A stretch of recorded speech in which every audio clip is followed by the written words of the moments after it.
Hello students, welcome back your YouTube channel goal of life with study.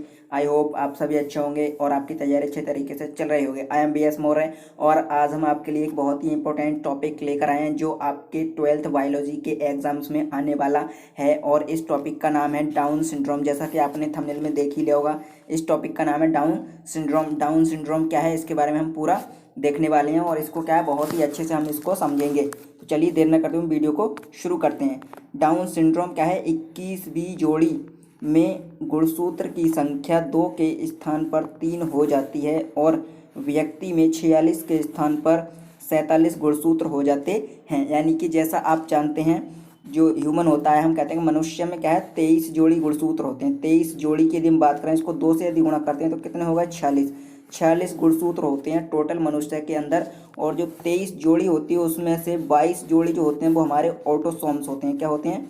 Autosomes. Autosomes मतलब जिनसे क्या होता है बॉडी स्ट्रक्चर या फिर बॉडी का निर्धारण होता है। और उसके बाद जो हमारे एक जोड़ी बचे, एक जोड़ी या इसको हम 2 से गुणा करते हैं, कितने 2 गुणसूत्र जो होते हैं वो हमारे क्या होते हैं लैंगिक गुणसूत्र होते हैं। यानी जिनसे जीव का हम कह सकते हैं आने वाली संतान का क्या है लिंग निर्धारण होता है। कोई जो संतान है नर होगी या फिर मादा होगी या पुत्री या फिर पुत्र क्या होगी, उसका निर्धारण किसके द्वारा होता है? जो 2 गुणसूत्र होते हैं मनुष्य में उसके द्वारा होता है। वो 2 गुणसूत्र कौन से होते हैं? लैंगिक गुणसूत्र कहलाते हैं। लेकिन ये जो आपका डाउन सिंड्रोम है ये क्या है 21वीं जोड़ी से संबंधित है। तो 22 जोड़ी हमारे ऑटोसोम्स होते हैं, उसमें 21वीं जो जोड़ी होती है उसमें 2 के स्थान पर ये 2 गुणसूत्र हैं, ये 21वीं जोड़ी है मान के चलते हैं। इस 2 के स्थान पर क्या होता है, यहाँ पर 3 गुणसूत्र हो जाते हैं। गुणसूत्र की एक संख्या बढ़ जाती है और इसी के कारण क्या है ये डाउन सिंड्रोम होता है। चलिए आगे देख लेते हैं।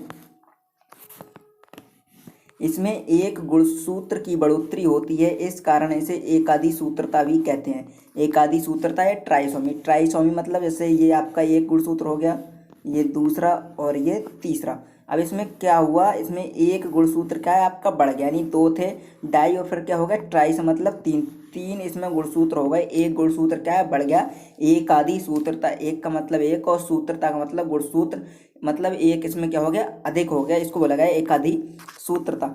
और ये क्या है, ये एक जन्मजात सिंड्रोम है। जन्मजात मतलब ये क्या है जन्म से ही हो जाता है। यदि किसी बच्चे में किसी व्यक्ति में होता है तो क्या है जन्म से ही हो जाता है। और इसमें क्या है 21वें गुणसूत्र का वियोजन ठीक से न होने के कारण अंडे में 23 गुणसूत्र के स्थान पर 24 गुणसूत्र चले जाते हैं। यानी कि जो 21वां गुणसूत्र होता है, हम कह सकते हैं 21वीं जोड़ी के जो गुणसूत्र होते हैं उसमें क्या होता है 21वीं जोड़ी में जो अंडा होता है, अंडा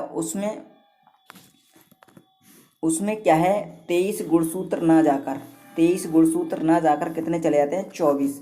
एक क्या है इसमें प्लस हो जाता है और 24 गुणसूत्र आपके इसमें पहुंच जाते हैं, जिसके कारण जो अंडा हो जाता है एग होता है हमारा ओवम जिसको हम बोलते हैं। ओवम में क्या है 24 गुणसूत्र होते हैं। और जब इस 24 गुणसूत्र वाले ओवम का 23 गुणसूत्र वाले इस स्पर्म से फर्टिलाइजेशन कराया जाता है और उसके बाद जाइगोट बनता है, तो उसमें गुणसूत्र की संख्या क्या है 47 हो जाती है। एक गुणसूत्र क्या है इसमें बढ़ जाता है। अंडे में 21वें गुणसूत्र की 3 प्रतिलिपियां तैयार हो जाती हैं। जो 21वां जोड़ा होता है उसमें आप जानते हैं जोड़े का मतलब 2 होता है। अब इसमें क्या है आपका ये 1 हो गया, ये 2 और ये 3। तो जो गुणसूत्र की संख्या है उसमें क्या हो गई 3 हो गई। 21वें जोड़े पर इसकी क्या है 3 प्रतिलिपियां तैयार हो गई अंडे में।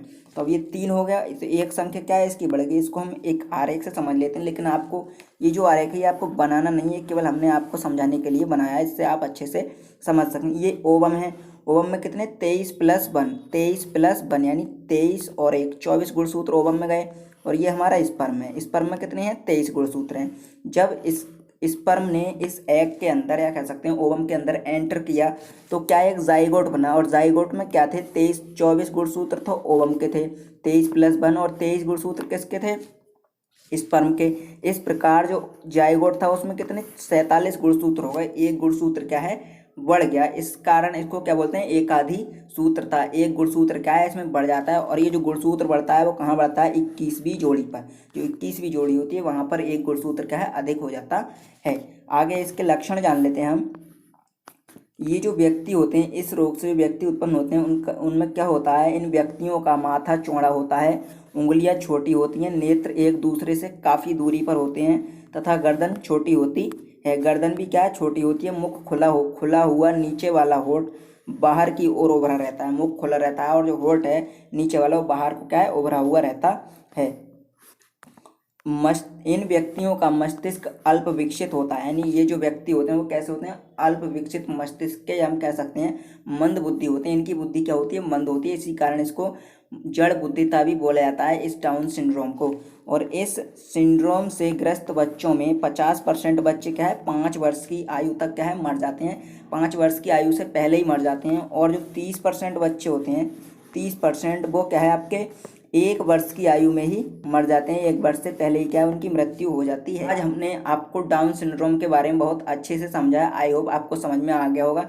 यदि आपको समझ में आ गया तो वीडियो ज़्यादा से ज़्यादा शेयर करें, ताकि जो भी स्टूडेंट्स या जो स्टूडेंट्स का है एग्ज़ाम देने वाले हैं बायोलॉजी का, उनको ये समझ में आ सके और उनके नंबर क्या है बढ़ सकें। और यदि आप भी बायोलॉजी से हैं तो इस चैनल को अभी सब्सक्राइब कर लें, हम बायोलॉजी से संबंधित वीडियो लाते रहते हैं, चाहे वो आपके कैरियर ऑप्शंस के हो या फिर कोर्स के बारे में हो या किसी बायोलॉजी से संबंधित है उसके बारे में वीडियो लाते रहते हैं। तो आज की वीडियो में इतना ही, मिलते हैं अगली वीडियो में, तब तक के लिए धन्यवाद, जय हिंद। और एक बात और, यदि आप भी एग्जाम देने वाले हैं 12th बायोलॉजी का तो हमारे इस चैनल को अभी सब्सक्राइब कर लें, क्योंकि आने वाले दिनों में जब तक एग्जाम है हम कई वीडियो लाने वाले हैं जो आपके लिए बहुत ही हेल्पफुल हो सकती हैं। तो चलिए आज के लिए इतना ही, मिलते हैं अगले वीडियो में, तब तक के लिए धन्यवाद, जय हिंद।